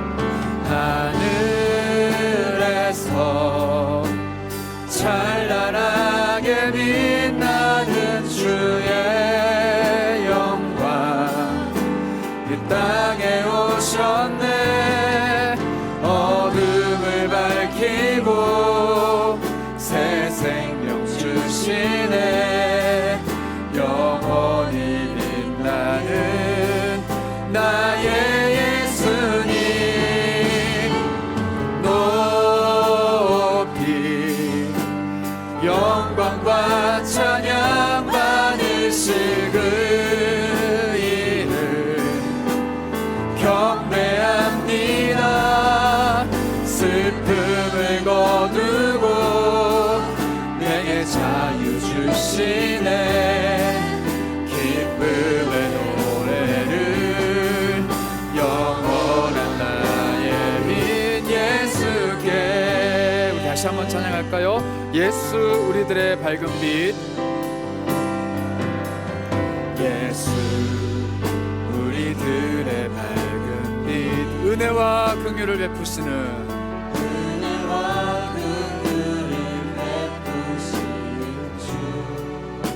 의의 길을 따라가는 주의 자녀들. 항상 밝은 빛을 비춰주시는 우리 주님이십니다.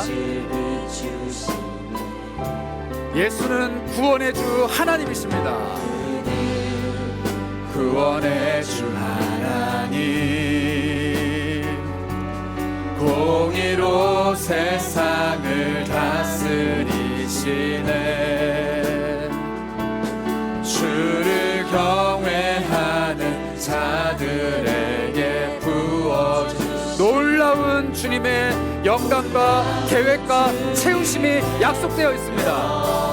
고백합니다. 하늘에서 찬란하게 빛나는 하늘에서 찬란하게 빛나는 주의 나의 곁으로 이 땅에 오신 주님의 영광 어둠을 밝히고 나에게 새 생명 주시네.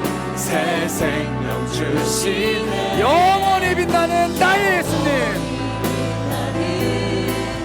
나의 예수님 높이 영광과 찬양을 받으실 예수 그리스도 그 이름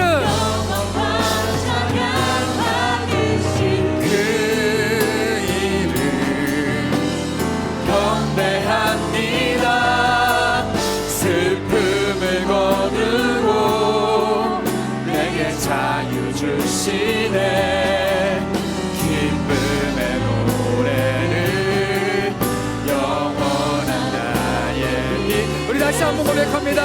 하늘에서 찬란하게 하늘에서 찬란하게 빛나는 주의 영광 이 땅에 오셨네. 어둠을 밝히고 새 생명 주시네. 영원히 빛나 고백합시다. 나의 예수님 높이 영광과 찬양을 받으실 그 이름 영광과 찬양 받으실 그 이름 경배합니다. 나의 슬픔을 걷고 나에게 자유를 주시는 그 주님 기쁨의 노래 올려드립니다. 영원한 나의 빛 나의 예수님. 우리 계속해서 고백합니다. 난 예수로 나는 예수로 난 예수로 충만하네. 난 예수로 충만하네. 난 예수로 충만하네. 영원한 왕의 안에 살아. 다시 한번 고백합니다. 나는 예수로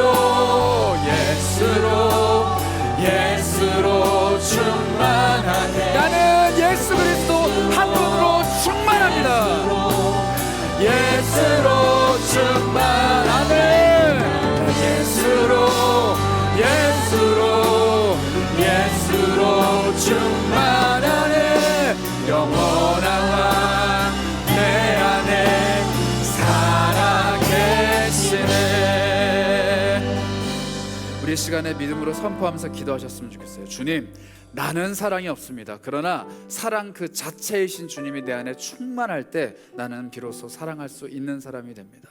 주님, 나는 이 세상에서 도무지 사랑받아 본 경험이 없습니다. 그러나 나를 끊임없이 끔찍히도 사랑해 주시는 그 주님이 나를 사랑하실 때 나는 비로소 이제 내 곁에 있는 모든 이들을 사랑할 수 있습니다. 주님, 나는 가진 것 아무것도 없지만 예수가 내 안에 충만할 때 나는 다 할 수 있습니다. 나를 채워주시는 주님만 있으면, 나를 만져주시는 주님만 있으면 나는 그거 하나로 충분합니다. 그 믿음이 내 안에 있기를 소망합니다. 우리 이 마음으로 함께 주님께 고백하며 기도했으면 합니다. 기도합니다. 주여, 간절히 원합니다. 우리가 사랑해야 될, 또 사랑할 수 있는 유일한 근거, 유일한 힘, 유일한 능력이 예수 그리스도임을 고백합니다. 주여, 주께서 계시지 않으면 나는 사랑할 수 없는 존재입니다. 주님 없이는 나는 그 누구도 사랑할 수 없는 존재입니다. 나 자신조차 아끼고 사랑하는 법이 서투른 존재입니다. 내 안에는 사랑이 없습니다. 내 안에는 그 사랑 한 조각조차 없습니다. 내 안에는 사랑을 펼쳐낼 수 있는 단 한 방울의 사랑조차 없습니다. 그러나 주님이 나를 사랑해 주시고, 주님이 내 안에 충만해 주시고, 사랑 그 자체이신 주님이 나를 사랑해 주신 것처럼 내가 주님을 사랑해낼 수 있는 능력이 내 안에 충만한 그 사랑, 그 주님, 그 한 분임을 고백합니다. 예수께서 내 안에 찾아오실 때 그 영원토록 놀라우신 영광스러운 그 사랑이 나를 채워가심을 고백합니다. 그 사랑이 내 안에 있을 때 내가 다른 일을 비로소 사랑할 수 있음을 고백합니다. 주여, 사람 바라보는 것이 아니라 그를 사랑해낼 수 있는 능력, 그를 사랑하게 만드시는 예수를 바라보기 원합니다. 사람이 아닌 예수를 보게 하여 주시고, 사람이 아닌 예수를 구하게 하여 주시고, 사람이 아닌 예수와 동행할 수 있도록 인도하여 주옵소서. 다시 한번 기도하실 때는 사람을 향한 우리의 시선을 좀 거두었으면 좋겠어요. 주님, 저 사람 사랑하기 진짜 힘든데요. 주님, 저 사람은 참 내가 사랑할 수 없는 존재인데요. 주님, 나에게는 저 사람을 사랑할 힘이 없는데요. 우리는 늘 그 사람에게 시선이 쏠려 있습니다. 그러나 오늘 한번 기도해 봅시다. 주님, 내 곁에서 끊임없이 나를 사랑해 주시는 주님을 보기 원합니다. 내 곁에 그 주님이 계신데 나는 여전히 주님을 깨닫지 못하고, 주님이 눈앞에 선명하게 보이는데 주님의 그 사랑을 여전히 못 누리는 어리석은 사람입니다. 내 눈을 밝히셔서 내 곁에 계신 주님을 보게 하시고, 내 마음을 활짝 여셔서 주님이 나를 사랑해 주시는 것을 느끼게 하시고, 그래서 주님께 사랑받은 사람답게 다른 이들을 사랑하는 자가 되길 원합니다. 주님, 나에게 먼저 사랑을 깨닫는 지혜와 주님을 볼 수 있는 눈을 주시고, 그 사랑의 계명을 실천할 때 예수를 사랑하는 것을 세상 가운데 증명해낼 수 있는 사람 되길 소망합니다. 주님, 내 눈이, 내 온 마음이, 내 모든 지각이 주님을 향하기 원합니다. 이 마음으로 다시 한번 우리 주님을 간구하시면서 기도하기 원합니다. 기도하겠습니다. 주님, 내 안에 사랑이 없습니다. 내 안에 사랑이 없습니다. 그래서 날마다 주님을 봐야 됩니다. 내 안에 사랑이 없기 때문에 날마다 주님을 봐야 됩니다. 날마다 주님을 느껴야 됩니다. 주님이 나를 사랑해 주신 것을 느껴야 됩니다. 내 안에 사랑이 있다라고 말하는 것 그 자체가, 내 안에 죄가 없다 말하는 것 그 자체가 거짓말이라 하셨습니다. 하나님, 그 마음의 거짓말 탐지기를 내가 늘 품고 다니기 원합니다. 내 행동이 나의 거짓말 탐지기가 되고, 내 삶이 내 행동에, 내 모든 것들의 거짓말 탐지기가 되어서 내 안에 사랑이 끊어지면 내 거짓말 탐지기가 울리게 하여 주시고, 다시 한번 그리스도의 사랑을 간구하게 하여 주시고, 그것들이 늘 날마다 나를 일깨우며 나를 새롭게 하며 내 안에 사랑을 넘쳐나게 하는 도구들이 되기 원합니다. 사랑이 목마른 자가 되게 하여 주시고, 사랑이 넉넉한 자가 되게 하셔서 그 사랑이 나를 통해 흘러가는 일들이 아름답게 열매 맺을 수 있도록 이 깊어져가는 가을날에 사랑의 열매 한가득 내 삶에 안겨주시면서 내 안에 사랑이 필요합니다. 내 안에 주를 향한 사랑이 필요합니다. 내 안에 흘려보낼 사랑이 필요합니다. 주여, 역사해 주셨소서. 마지막으로 우리 함께 기도하셨으면 하는데요, 우리 거짓말 탐지기 하나쯤은 마음에 좀 품고 살아가는 사람들이 되기 원합니다. 주님 사랑한다라고 말하면서 다른 사람 안 사랑하는, 그런데 아무렇지도 않은 그런 사람 되지 않길 원합니다. 주님을 본다고 하면서 주님의 뜻과 주님의 생각은 전혀 알지 못하는 그런 거짓말쟁이 되지 않길 원합니다. 주님, 사랑이 거짓말 탐지기라 하셨으니 그 사랑 내 마음에 고이 품고 내 안에 사랑이 사라지면 거짓말 탐지기가 울리게 하시고, 내 안에 사랑이 모자라면 주님께서 채워주셔서 날마다 거짓이 아닌 사랑의 진리 안에 거하는, 사랑의 진실 안에 거하는 그런 사람 되기 원합니다. 주님, 내 영혼을 일깨워 주시고 예민하게 하시고 사랑에 목마른 자가 되게 하시고 사랑의 궁핍함을 견딜 수 없는 자가 되게 하셔서 주님 사랑으로 날마다 충족되는 예민한 영혼 갖게 하여 주옵소서. 우리 이런 마음으로 다시 한번 기도하도록 하겠습니다. 주님, 내 안에 사랑을 충만하게 채워주시기 바랍니다. 사랑을 부어주셔서 사랑으로 늘 날마다 채워주셔서 주님의 사랑이 내 안에 차고 넘칠 때, 주님의 사랑이 내 안에 차고 넘칠 때, 주님의 은혜가 내 안에 차고 넘칠 때 모든 것들을 이겨낼 수 있음을 고백합니다. 주여, 나를 채워주시고 붙들어주시고 늘 날마다 주님의 사랑으로 넘쳐 흐르는 사람 될 수 있도록 인도하여 주시옵소서. 하나님, 그 사랑이 내 안에 충만해지기 원합니다. 그 사랑의 거짓말 탐지기가 내 안에 살아 숨쉬기 원합니다. 그 사랑의 경보가 날마다 울리기 원합니다. 주님, 경각심을 갖고 그러나 주님 사랑으로 넉넉해지고 즐거워지고 행복한 삶을 살 수 있도록 인도하여 주시옵소서. 사랑이 갈급하게 하여 주시고 사랑이 날마다 부족하게 하여 주시고 사랑에 목마르고 배고프게 하여 주셔서 주님 베풀어 주시는 사랑의 넉넉함, 사랑의 공급이 내 안에 끊이지 않도록 나를 사랑꾼으로, 사랑의 사랑으로 채워주셔서 주여 붙들어 주셔서. 하나님, 감사합니다. 우리에게 사랑이라는 것을 알게 해주시는 것도 모자라서 그 사랑을 채워주시고 다른 이들에게 전하게 하는 힘을 주시니 감사합니다. 사랑받는 것도 감사한데 그 사랑을 하라고 하시니 얼마나 감사한지 모르겠습니다. 그런데 주님, 그 사랑이 사실 내 안에 없습니다. 그래서 그 사랑을 더 간구합니다.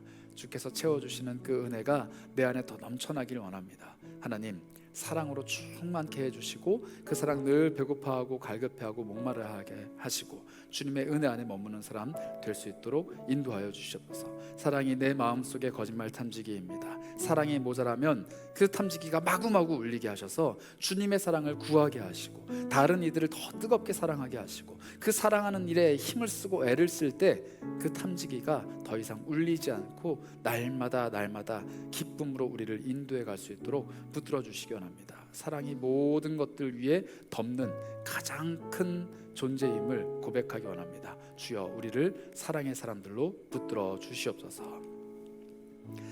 이제는 우리 주 예수 그리스도의 한이 없으신 그 사랑과 그 예수를 우리 곁으로 보내어 주시고 우리를 사랑해 주시는 하나님 아버지의 무한하신 은혜와 그 사랑 그 자체이신 성령의 교통하심이 이제는 사랑으로 충만해지기를 원하는 모든 고개 숙인 주님의 자녀들 머리 위에, 그리고 이 교회와 우리 인어프 청년 공동체와 우리가 사랑해야 될 그 사람들 위에 지금부터 영원토록 함께 있을지어다.